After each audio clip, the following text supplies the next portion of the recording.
Hey everybody, your old pal Shawn here. In this episode, we're going to talk about the difference between division and conflict and why division is an existential threat to our species. But before we get started, please, if you like what we're trying to do, let us know. Like, share. The more people who see this, the more we can change the world. Leave a comment. Are there things I'm missing? Things I'm leaving out? Things you want me to do better? I want to do better. I'm trying to head in a better direction with you and for you. So please, your support is important. As well, if you're in a good financial position, take a look at our givesendgo.com/SZP. Anything that comes in is going to be put right back into the podcast so we can get higher production value. Get you an intro, get you an outro, get you better sets, get everything lined up, get things edited, some more clips coming out. We have big projects that we want to do. Not going to do them while it looks like this. All right, so let's get started. If you've been watching this show for a while, you know that I believe division is one of the major threats in the world. And when people consider some of the major challenges, everyone has their own issues: animal rights, climate, the economy, immigration, war, human trafficking. There are so many areas to look, and they're all important. But I view division as a greater threat than these. And the thing is, it's a less sexy threat. It's easy to rally people against an enemy. I could easily create creative clips where I say something witty about how terrible or dumb the other side is, but while that could easily lead me towards money, that'd be doing what is happening in both legacy and independent media, leading us down a worse path. That's not what I want to do. I don't want to encourage separation. I don't want to encourage brother turning against brother, sister turning against sister. I want to find a way to bring us together. But first, we have to look at what is division. Well, conflict can be useful. Conflict is, for example, in ourselves. When we have some discrepancy in priorities, someone wants to get fit, but they also want to eat a pound of chocolate cake every day. Well, that might be a setback, as you could imagine. Someone wants to get a new romantic partner, doesn't leave the house, and doesn't meet anybody. Okay, there are apps that could certainly compensate for that, but there are so many people out there on apps, you have to have some profile to stand out. Many messages don't even get read.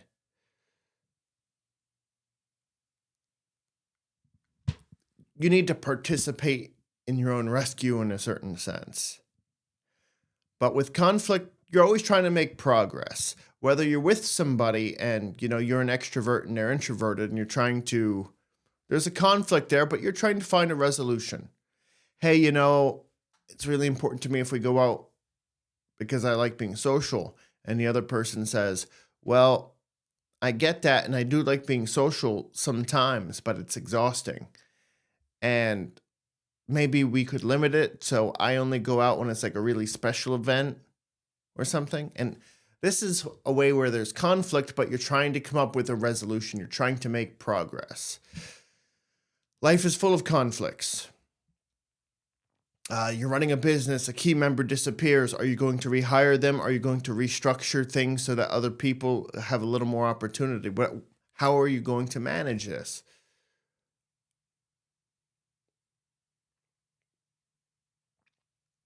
But division is something else. With conflict, you're still heading towards progress. With division, it's more about punishment.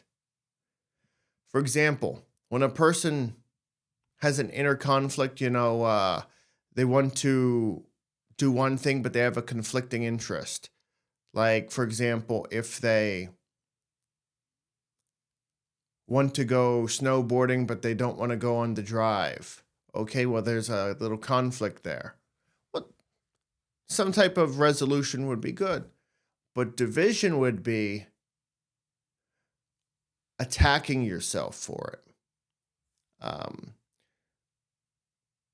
abusing yourself for not being decisive enough, for instance, or not making it happen, or not learning how to snowboard before, or not, I'd fall down the mountain and shatter my legs first day, which is always a possibility, but not for most people. That's not the most likely thing to happen. You get an instructor, and then you do the easy slope, and you're more likely to be able to learn that way. With conflict in an interpersonal relationship, you're still trying to make things better.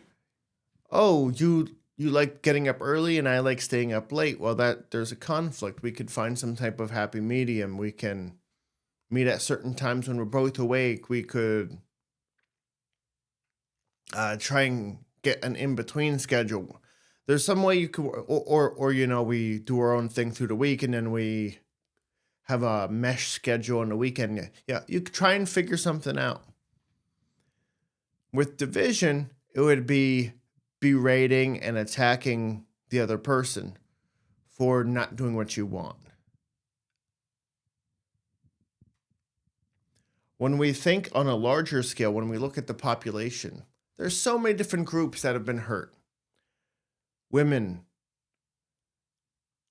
underrepresented, for so long oppressed. Now there's more powerful women in the world and more opportunity, and I'm happy for it.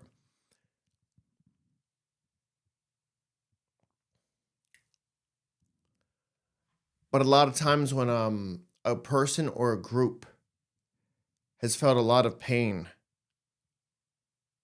eventually it reaches a certain point where it's not just about making things better. It's about punishing the others who made your life hard, or punishing others who could vaguely be associated with people who made your life harder in a real or in a felt sense.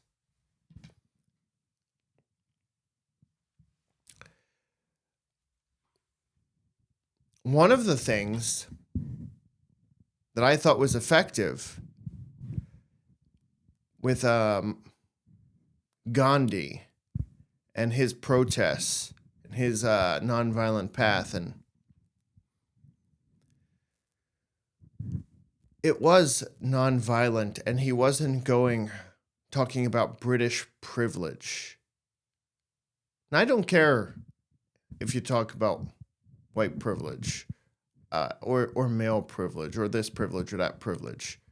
That doesn't bother me.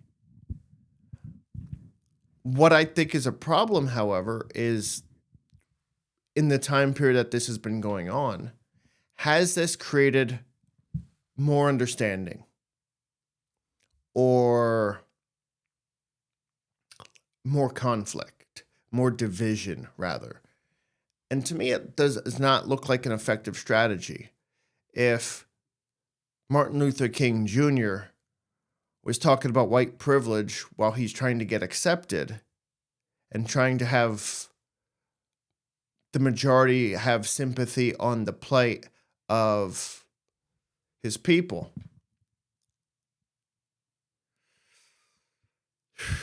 I don't think the message would have sold as well. And since this came up, I'm not saying this is the optimum way for things to go. When I was growing up, the ideal thing, the way we looked at race, generally seemed to be, okay, we're all colorblind. I see that you have a certain ethnicity, perhaps, I'm not going to pretend I know all about it. I'm going to get to know you. I'm going to get to know what you're about. I want to get to know what matters to you and understand what your character is like, because there are people with a similar look, completely different personalities. Some you'd love to be around, some less so. And so I want to know you as an individual. I'm not going to look at you as your group identity. And I think in 2013, I came across a new perspective on that. And someone said, well, being colorblind isn't optimal because you're not seeing the full spectrum of the person. You have to understand, oh, this person has this history, and this person has this background and this baggage, and you have to, by incorporating their group identities, you can gain a more solid understanding of the person.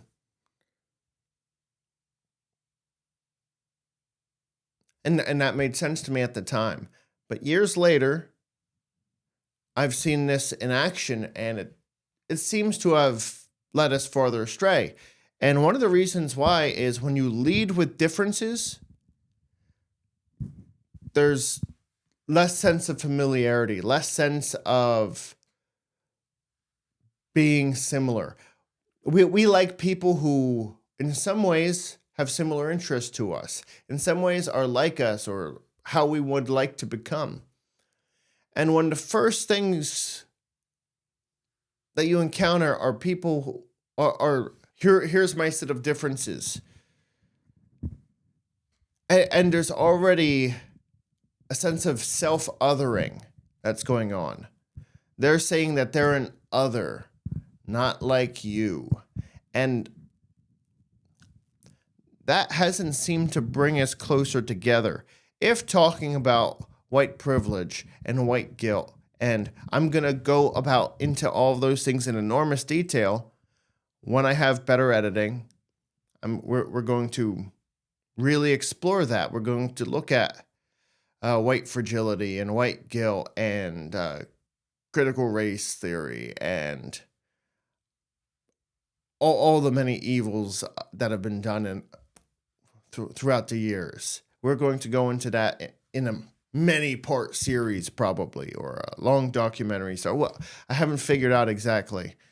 And the editing is not near where I want it to be by then when I do that. So I'm totally acknowledging. I'm just saying that the strategy isn't bringing people closer together.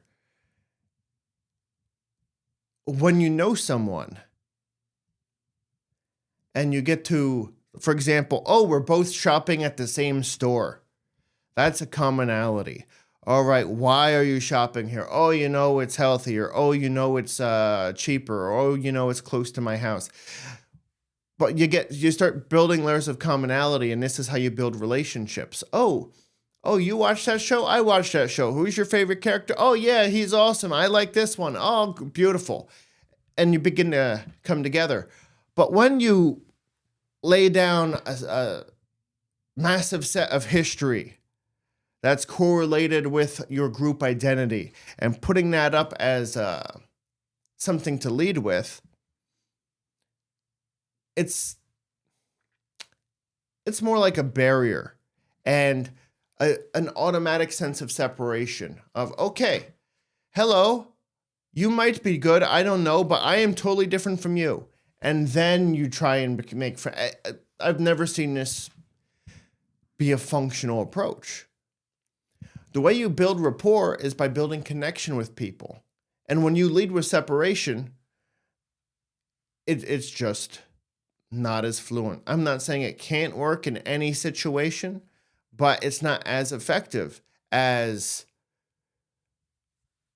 what happened during the civil rights movement with Dr. King, where he would say that we should be judged by the content of our character, not the color of our skin. When he would show we're just trying to get the same rights as you and look at all the hardship we're going through. And then they would see people being hit, even kids being hit with hoses and people being attacked by dogs. And eventually you say, hey, that's just a kid. Hey, that this is just, these are just young students trying to get an education. And you have enough repetition of these people presented in a sympathetic light. And you can start to see them in a more beneficial way.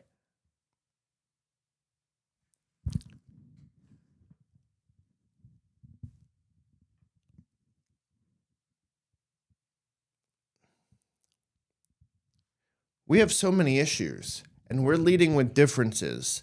Everything is about difference now. It's about difference in gender. It's about difference in religion. It's about difference in culture. It's about difference in race. About difference in politics. Every issue these days leads with difference. You could hardly buy a can of soup without hearing where the company stands on some political issue. Dude, I just want some chicken noodle. That's all I'm after. Division is the fruit of this type of strategy of leading with difference. When you say, hey, we have a conflict, let's make progress towards that. But when you have division, you're not trying to make progress anymore. You're trying to punish the people who aren't as good as you. You're trying to punish the people who weren't the first adopters of this idea. It's this attitude, oh, I already knew that. Look, if you really care about your issue, it's not about how quickly you got on board the train. It's about how many people you can get on board with you to support that movement. I see division as an existential threat to civilization, and here's why. Let's start with one person, ourselves. If we see some conflict, I want to do this, I also want to do that. You can prioritize, you can make a decision, and you eventually want to find a solution. When you're more divisive, you're attacking yourself for the lack of resolution, for not having better solutions, for not having figured this out. Oh, I'm so dumb. I shouldn't have made that mistake. I'm an idiot. Why am I doing this? And then that's not good for you. In a relationship, same thing. If you want to do one thing, your partner wants to do another, there's a conflict. But you don't hate each other. You realize, hey, this is a good person. We're going down the path, and I'm also going down the path. And let's try and find a way to come together and work it out so that we can enjoy our time more deeply. With division, it would be more, I hate this person, and they're such an idiot, and they're so dumb, and they're a mess. And what are they doing? They're mentally ill. They're psychotic. This person is insane. What are they doing? When we start to go on a larger scale, we look at populations that have been, say, underrepresented. And there's a lot of real pain. And we should definitely work to alleviate that pain. However, when a lot of the things are... So I don't really watch movies anymore. Once in a great while... I wouldn't even say annually. It's usually several years pass between me watching things. But I remember someone in charge of the casting and development of the newer Star Wars movies in Disney saying, oh, I want to make men uncomfortable when I do this. Well, when that's the vast majority of your base audience, that's probably not an effective strategy. Are you sharing a timeless, inspirational tale that's deep and touching? Or are you trying to punish the people who have been represented. I don't care. Have female leads, have people of color, have representation from the LGBTQAI plus community. Have that. That doesn't bother me. But if you're going into the attitude of, well, everyone's dumb, on that side is dumb, and we're gonna hurt them and we're gonna make them that's probably not the attitude to go in.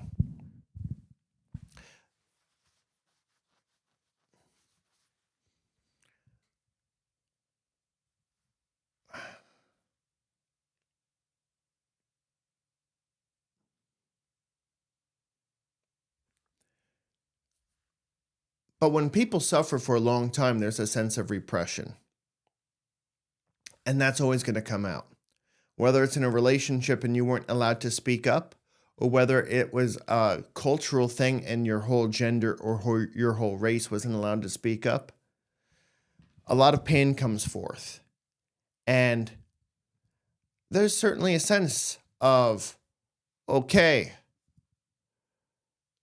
now you're going to get it. Now it's our turn. In some constituents of these groups. And those folks are often the loudest. They might not be the largest party of that group, and they're often not. Often it's the fringe, but the fringes are the loudest. They're the most extreme. They're putting the most time into it. They're the most bitter. And I don't hate these people. They're hurting. They are our brothers, our sisters, our family who are in a real dark place. But because they speak up, because they're more involved, because they're engaging, they're dividing more than the rest are unifying. If you just love to talk about how dumb people are, or how, for example, I'm not positioning myself left or right at the moment. There are constituents of both parties who have strategies that I think are very unproductive. But on the left, there's often a presentation of, well, don't fat shame anybody, or don't make fun of people because they're cognitively challenged, or because they're shorter, or because of any myriad of reasons. And I agree with that. I won't say I never made fun of anybody for any of these types of things, but trying to get better.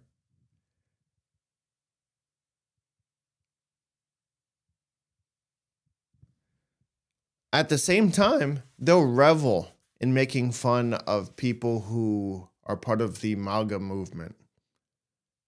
The MAGA movement. I mean, if you voted for Trump, you are a scumbag and you're an idiot and you are dirt. And it's like, well, by your own values, you shouldn't make fun of people who are cognitively impaired. So if you view them as such, well, and you're attacking them, it's not about making progress. It's about hurting those people. And I understand because they feel threatened. They feel really challenged. But I remember on social media, I had different people who were claiming they were empathic and that they could feel the pain of the world and this kind of thing. And I remember certain groups when Obama got in and they were saying, oh my God, where the horrors he's going to do to this country. And then after he got out, I saw another sets going, oh my God, the horrors Trump's going to do to this country.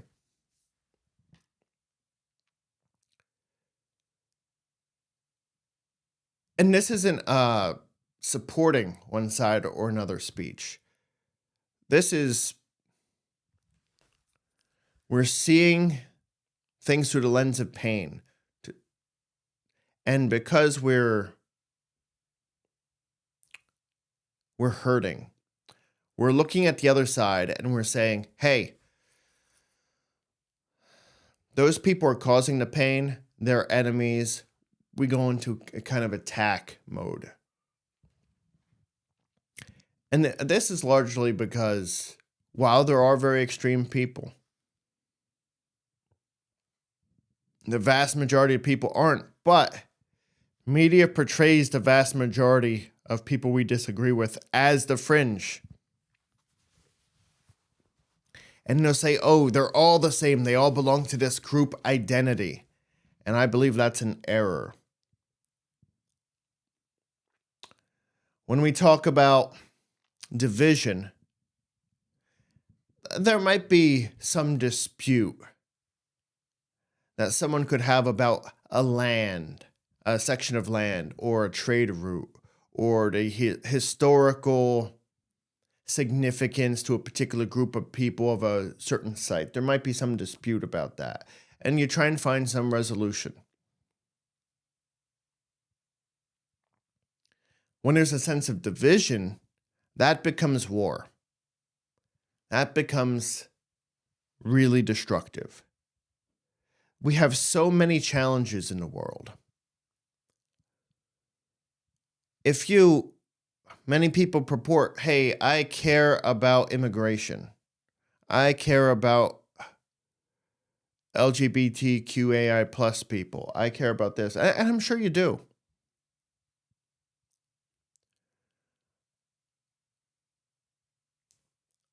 But if you really want to make progress on those issues, when there is conflict in the culture, if you really want to make progress with the issues, then you have to get more of those people you disagree on board with you, rather than punishing them for not already agreeing with you. If you happen to win an election and gain power for a little while, it's only and you keep othering half the population. When it swings back, they're going to do the same thing, and even more extreme. You can't talk around people and think that it's going to work out for us. You see, it's not good to have a divisive and attacking attitude on yourself or a personal relationship. It's not good in school to do that with the weird kids. It's not good in school to do that with people who seem to have less power, because you never know what position those people might be in.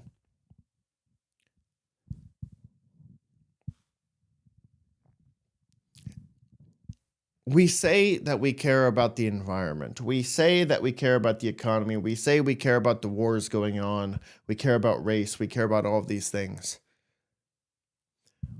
But we're not going to make any progress on those while the attitude is punishment, while the attitude is division, while it's attacking everyone who doesn't agree. You pretty much have the majority of people you're going to get with this current attitude.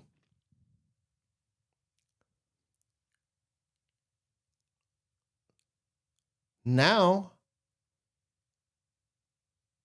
the only way you're going to get people on your side is if more people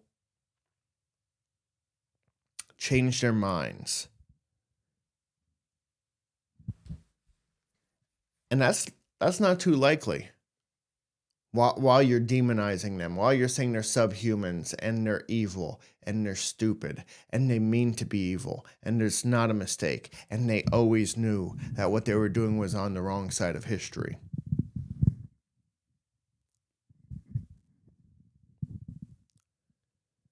You see, one of the reasons why I consider division a civilization scale extinction level threat, it's not just because, repressed feelings, and then eventually that comes out in extreme actors who do unfortunate things, or the pendulum effect of one side getting power and another. While all that's extremely destructive, there are even, and I have a little list here so I don't forget, there are other issues that are very severe. And we cannot make progress on them unless we can talk to one another as a human being. And all of these are big motherfucking threats. So there's population. Now, one argument is, hey, look how high the population is. It's never been higher. We're going to run out of food. We're going to run out of water. People aren't going to be able to work. AI is going to be taking their jobs. No, everyone's going to starve. Everyone's going to dehydrate.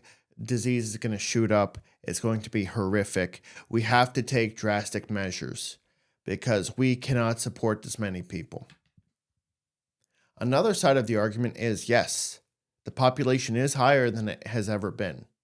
However, the population is extremely top-heavy, and the bottom section of the population is not reproducing.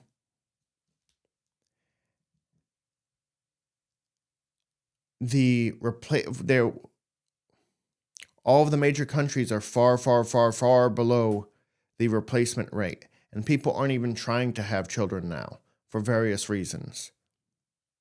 I'm not saying globally no one's trying to have kids, but at a generational level, the millennials, the Gen Zs and younger, that's not their attitude.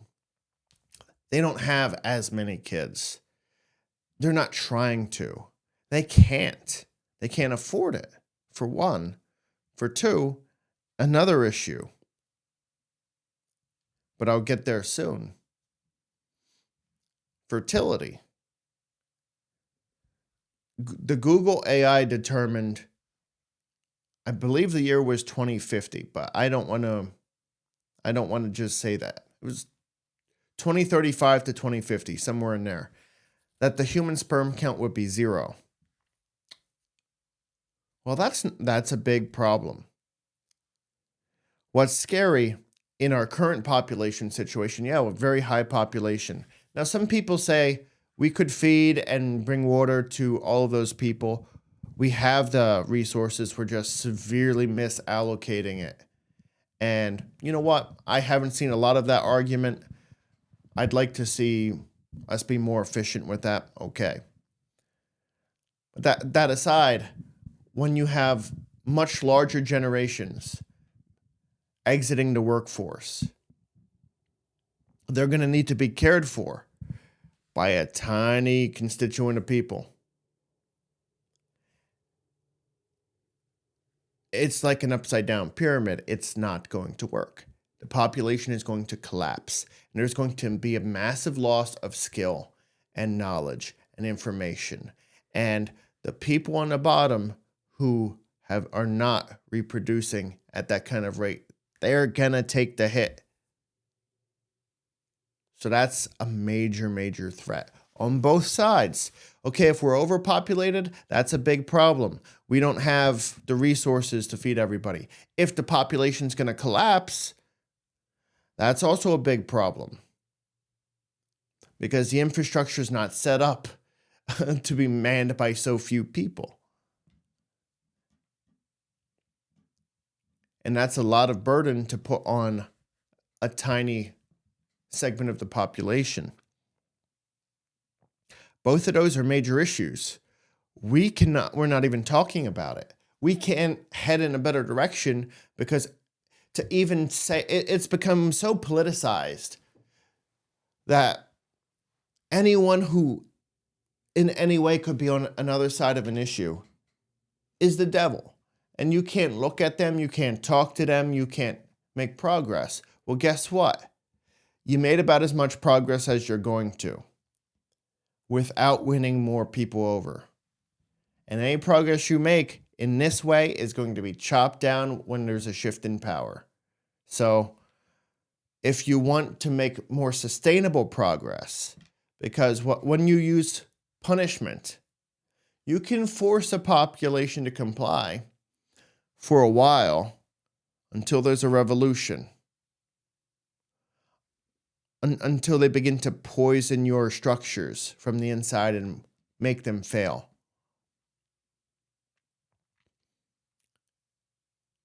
Everyone's just playing to their own crowds and saying, oh, these people on the left are so dumb, or these people on the right are so evil, or, well, guess what? One way or another, whichever side of the population view you're on, that's a big problem. Can't solve it while you're demonizing half the world. Climate. One side is saying, hey, we're facing a climate apocalypse. Things are hotter than ever. People are going to die. Major urban centers are going to flood. We're not going to have the resources. It's going to be destructive in ways you can't even imagine. It's going to burn up the crops. We're not going to have food. Everyone's going to starve. There's going to be food insecurity. It's going to be absolutely horrific.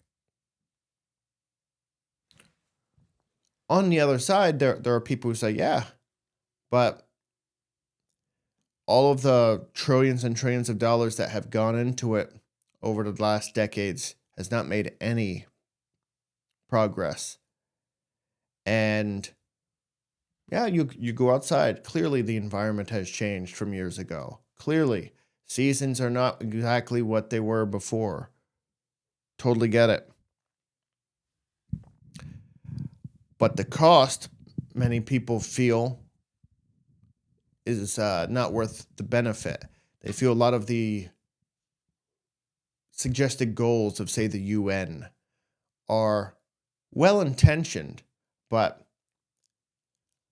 not practical. And they also would say things like, well, you look at the carbon we emit, and then you compare it to the amount of carbon that's released by the ocean, or the amount of carbon that's released by volcanoes, or the amount of carbon that's released just by natural processes. And we are a tiny fragment of that. And the climate is changing, and it has changed many, many times. If you look at the ice cores, you'll see that we have had much higher carbon in the past. And in the times when we had the goal level of carbon that the UN recommends, that was not good for life on Earth. What we should do is find a way to adjust our civilization and our population to deal with the climate we're going to have, not try and keep fighting to get the one we had in 1950, because that's gone. We should begin to move and adjust things to the situation that we're going to have. And then, of course, there are people who have other views on that. But again, you cannot force it on such a large population. If you're demonizing people, if you're not even talking about solutions, you'll go science denier, climate denier, idiot. And a lot of the people aren't denying. Or if you're saying, oh, you're in the climate cult, you're nuts. This is cult thinking, which is what a lot of people on the right say. If we, one way or another, it's a big fucking issue. And if we can talk about it, we are not heading in a good direction. If we can't talk about it, this thing is just going to fall, and we have to hope that everything works out when we're not even working on the problem. Just like we're not even really making progress or trying to work on population, we're more likely attacking people who disagree. The economy.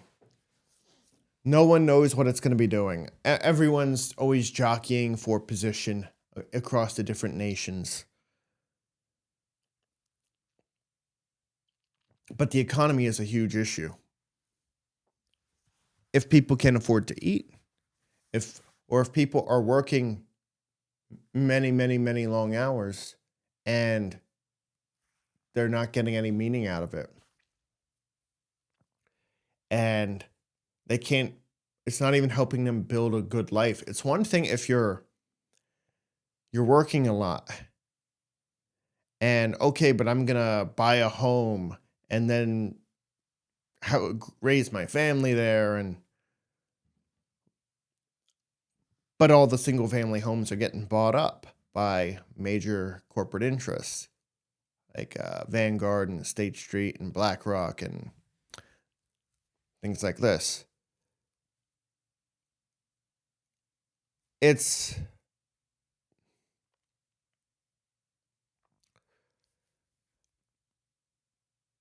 and not to mention the disruption that AI is going to bring. No one really knows what it looks like, but people are using it to deal with legal issues because automatically the AI can look at the most recent changes and precedents and file the right forms. And okay, AI is going to be able to do coding better than anyone else in an instant. AI is going to be able to do so many HR and administrative functions in an instant. Many positions are going to rapidly change. And we're not ready for this. And we're not ready to really grapple with the full impact of what AI is going to bring. And we're not even particularly interested in talking about it. You'll hear it mentioned in like sprinklings from time to time, but is anyone going to do something? Are we going to do something at a governmental level or a world level about it? It's not looking so. It's not looking so. Instead, people are just busy pointing, oh, you're a fool, you're an idiot. That's a big issue.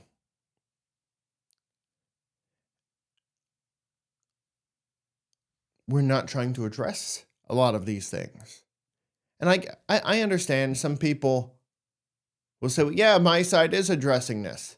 Yeah, your side is forcing what you're trying to do through. And then eventually there's going to be a shift in power. And then now all that's going to be swept away. We're not trying to have long-term solutions that are not going to be eliminated by pendulum swings, by oppressed populations coming to power.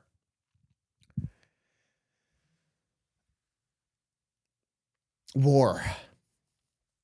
All you have to do is say the word Palestine or Israel or Russia or Ukraine, and it conjures a myriad of horrific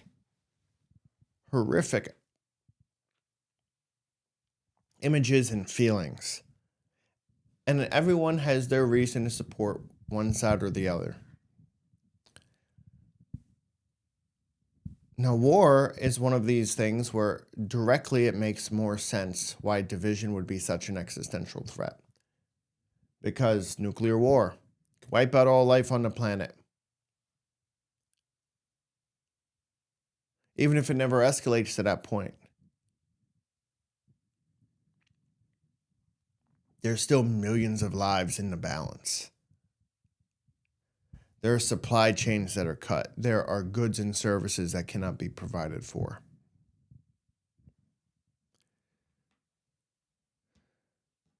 But war is profitable. War is profitable. And we have to move towards a future where this is less and less of an option.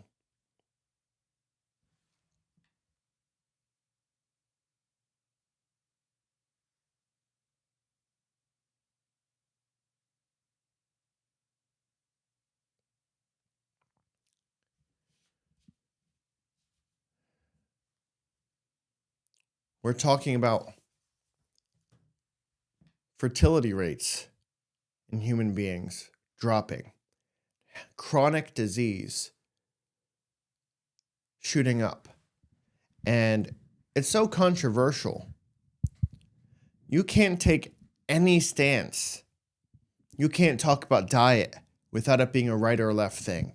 You can't talk about going outside and seeing the sun without it being a right or a left thing. You can't talk about the economy without it being a right or a left thing. You can't talk, and it's not just, oh, well, we have a set of strategies and philosophies that we think could help us navigate. No.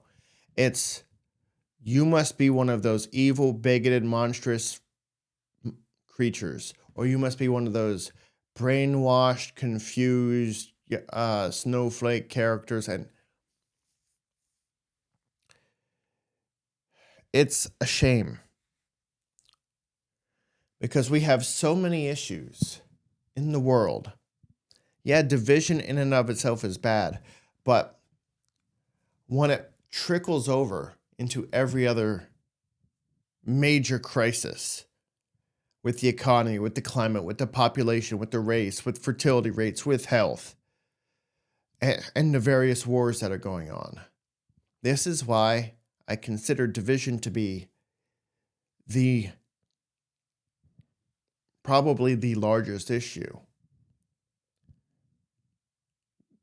Because while we're in conflict, there's conflicts of interest. People want different things. At least there we can negotiate. We can try and make progress. We can see each other as human beings and try and move forward. But when we're coming from such a divisive angle, when we're othering so enormous swaths of the population, when we're constantly belittling one another, constantly attacking one another, dehumanizing the others, not seeing them as our extended family, our brothers, our sisters. We can't hear their ideas. We can't hear their concerns, their insecurities, and their fears. In fact, we might thrive on those and, you're going to hate this. And we're more worried about punishing them, than moving forward on all the issues that we care about. We're more worried about reversing the sense of oppression. We're more worried about taking out our repressed, angry feelings on those people that we see hurt us, than trying to grapple with the challenges of our time. We don't know how to handle AI. We've been lucky that there hasn't been a nuclear exchange outside of World War II. And it wasn't an exchange, it was one-sided. We've been skating by on luck on all of these major issues. And how long can we be lucky?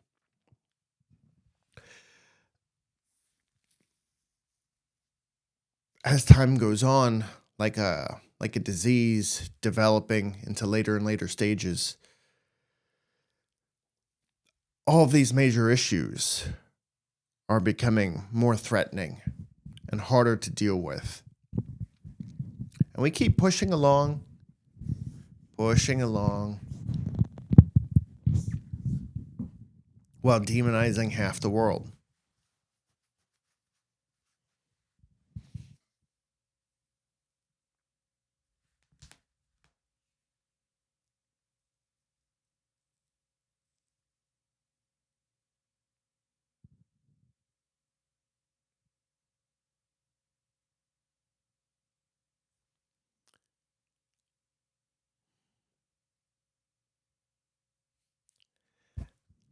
And that's a really scary situation.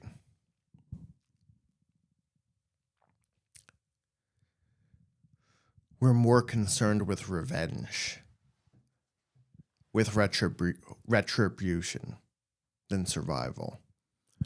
We're more concerned with punishment than progress. This is why division is such a critical threat to our species. Not just because it could turn a person against themselves, or because it could divide a house or a family. Because it can divide everyone in the world. And it can deny us progress in areas that we need so badly. You might care about education. You're going to have to, if you want to improve it, you have to talk to people who disagree.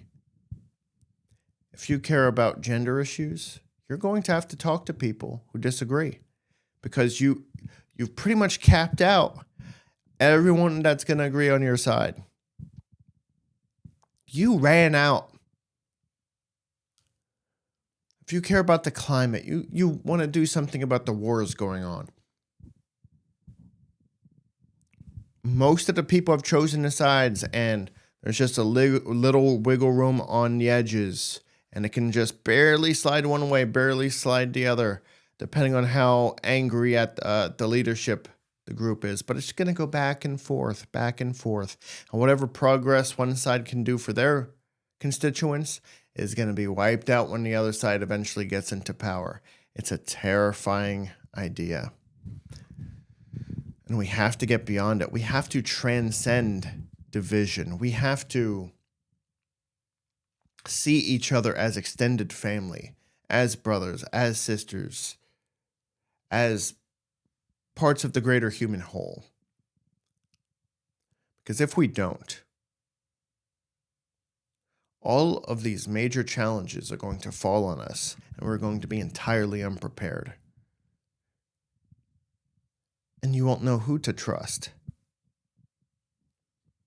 When you can't trust the people in your own family, when you can't trust your neighbors, when you can't trust your lover, your teachers, your politicians, our leaders, when we can't trust them, when we've othered so many of them,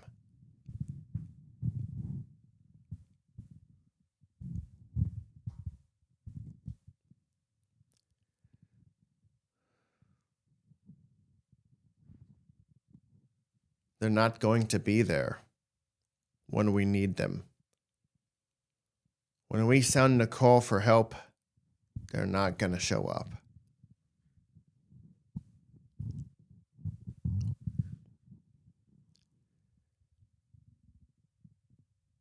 Instead of extending a hand to us in our time of need,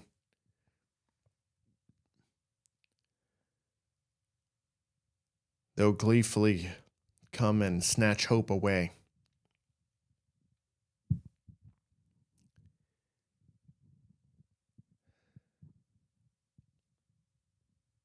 We have to see each other as human again. We have to hear what they think. We have to hear their pain because everybody's hurting. We have to, instead of putting up walls about how we're different, I'm this race or this gender or this religion or this culture or this nationality. When you lead with difference, you forget that you're already family. The other person, just like you, is just on their path, looking at things through their life experiences, through the information they've been presented, and making the decisions that make the most sense to them. And that's all anybody ever does. Do people do evil and terrible things? Absolutely.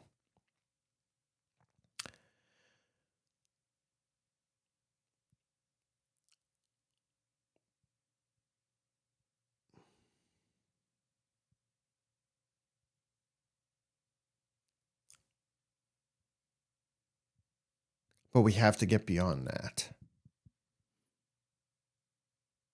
At a certain point, we have to say, hey, for our brothers, our sisters, our parents, our children, for our friends, our loved ones, everyone that is and ever will be, we have to come together with more love than we currently have hate. We have to reprioritize what matters. We have to shift from an attitude of wanting to punish those who are on the other side to wanting to make progress with those who are on the other side. We have to de-radicalize ourselves by finding a way to hear them and to understand that they're human. In the introduction video, I gave a recommendation. I don't know if you've seen that.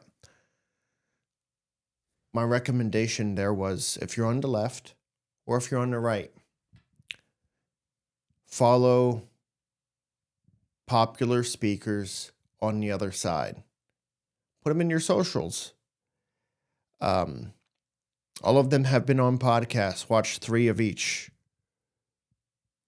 And once in a while, maybe a clip every week or so. Just to remind yourself, hey, these people aren't the extremes, the monsters that I've been told. They disagree. They have different sets of information. Maybe they're wrong. But being wrong is a far cry from being willfully evil. And we could do something about that.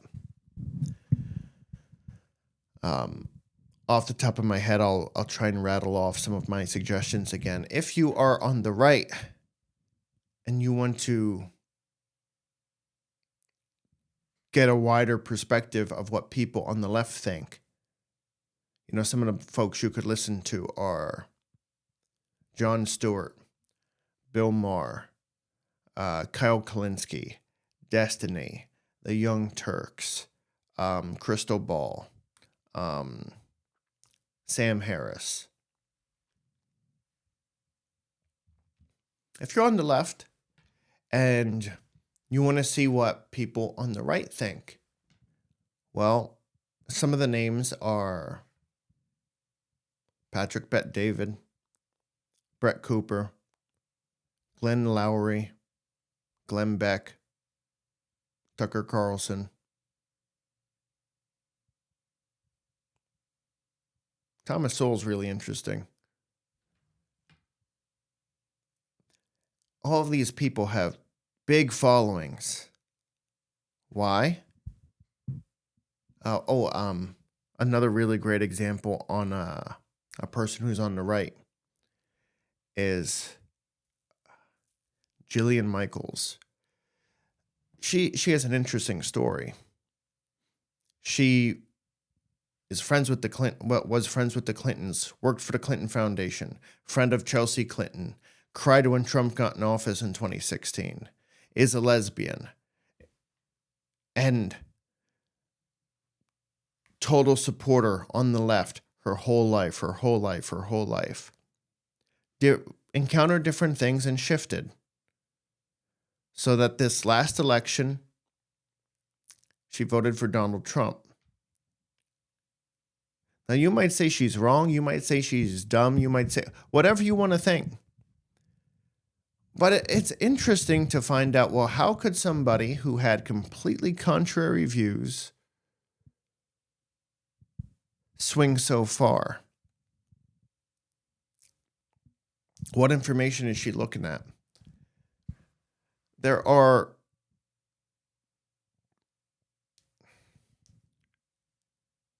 It's so important to begin to see each other through kind eyes, to begin to see, okay, there are people who disagree. They're looking at different sets of information than me, and they're not monsters. When you could put a human face on people we once demonized, when you can begin to see them as someone who has completely different priorities of value of what matters, or completely different ideas on what strategies are going to help the world. But you know what's not completely different? The heart. Their wish for things to be better. Their desire for people to have better lives. And it might go about it different ways. But this is going to change the way you look at the world. I can't encourage you enough. We have to get beyond division. We have to begin to hear the voices of people on the other side. We have to begin to listen to people on the other side. We have to hear their insecurities, their doubts, their fears, where they're coming from, to at a deep core level understand that they are not the monsters we've been told. Yes, there are people on the fringe. Yes, there are extremists. But this is how you begin to de-radicalize people. By hearing their concerns and being able to speak to them. By hearing their questions instead of sending memes about how dumb they are or how evil they are. We have to do this. We have to work together. We have to build a better future. Otherwise, all of these issues that we talked about and so many more that we didn't, they're all going to come crashing down on us and we won't be prepared and we won't have an idea and we won't be united enough to execute an idea if we have it.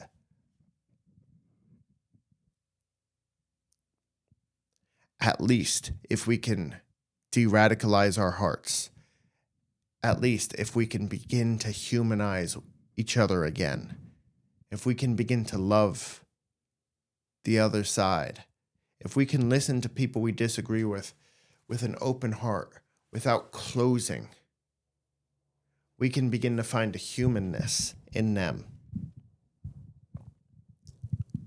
And we can speak to their concerns. And that's how you build bridges.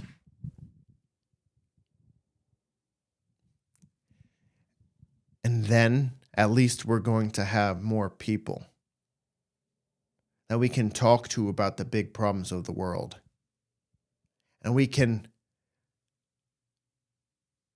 marshal some real support around solutions and progress. We have to shift from the desire to punish the desire to make progress on the issues that make the most sense to us, the issues that we care most about. And when we make that shift, we as a species will have turned a corner.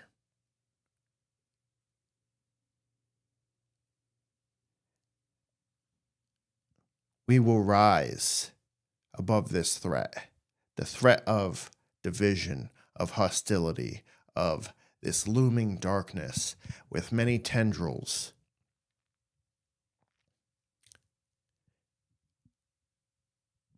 We have to do the hard work.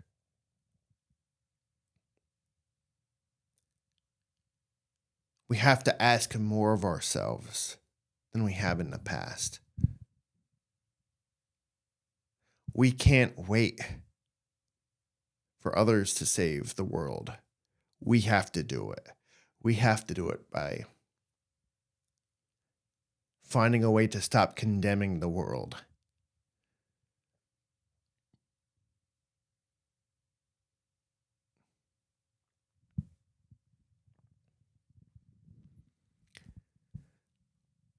By seeing the world as something worth saving. By seeing the other population as somebody worth helping.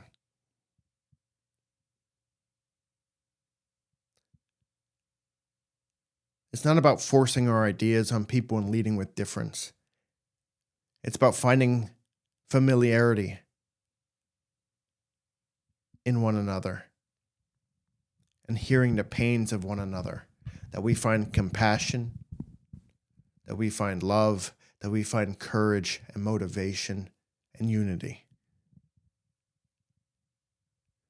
Conflicts we can deal with. We can work towards solutions. When we make the shift as a global population from division to conflict, there'll still be many problems in the world. But united, we can face them together. All right. Hope you enjoyed this episode. If you haven't, please give this a like, share, subscribe. Let other people know about this. And if I got something wrong, if I'm missing something, please put it in the comments. I want to hear what you think. All right. Rock on, party on. This is Shawn, signing out.